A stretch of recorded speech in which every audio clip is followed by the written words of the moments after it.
Assalamu alaikum, j'espère que tu vas bien. Depuis de nombreux mois, les musulmans sont accusés de pratiquer une religion où le pardon ne leur est pas assuré, où le paradis ne leur est pas garanti.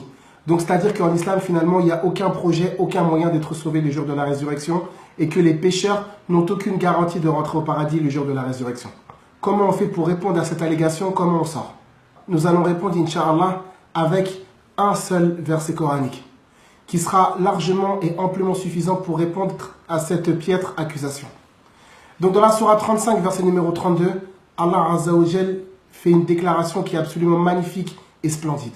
Donc là, nous sommes dans la sourate 35 à partir du verset numéro 32. Ensuite, nous fîmes héritiers du livre ceux de nos serviteurs que nous avons choisis. Maintenant, regardez bien les différentes catégories. Il en est parmi eux qui font du tort à eux-mêmes. Et ces gens-là, c'est des gens qui sont négligents dans certaines obligations et qui transgressent certains interdits. Donc finalement, c'est des pécheurs.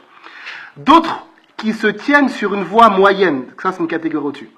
Et d'autres, avec la permission d'Allah, devancent tous les autres par leurs bonnes actions. Telle est la grâce infinie. Regardez le verset 33. Les jardins d'Éden où ils entreront. Mais qui va rentrer dans ces jardins d'Éden? Qui seront les fameux élus du paradis? Les gens qui font du tort à eux-mêmes, les gens qui sont sur une voie moyenne et les gens qui devancent tout le monde. Parés de bracelets en or ainsi que de perles, et là leurs vêtements sont de soie. Regarde, subhanallah, la beauté coranique et l'éloquence d'Allah le Tout-Puissant.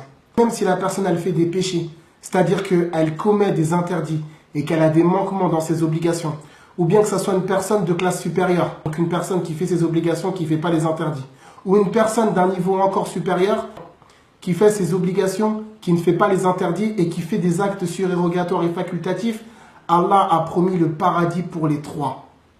Alors comment aujourd'hui, subhanallah, il y a des personnes qui viennent nous dire qu'en islam, il n'y a pas de projet de pardon pour les pécheurs, tandis qu'eux-mêmes appartiennent à une religion où il faut sacrifier un innocent qui ne voulait pas mourir pour que leur Seigneur leur ouvre les portes de sa miséricorde.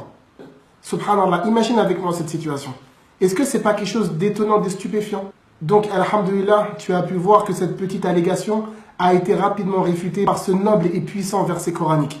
Donc, j'espère que la vidéo t'aura été utile, bénéfique et profitable et que surtout, avant toute chose, tu aies pu voir le miracle coranique et l'immensité du pardon d'Allah le Tout-Puissant.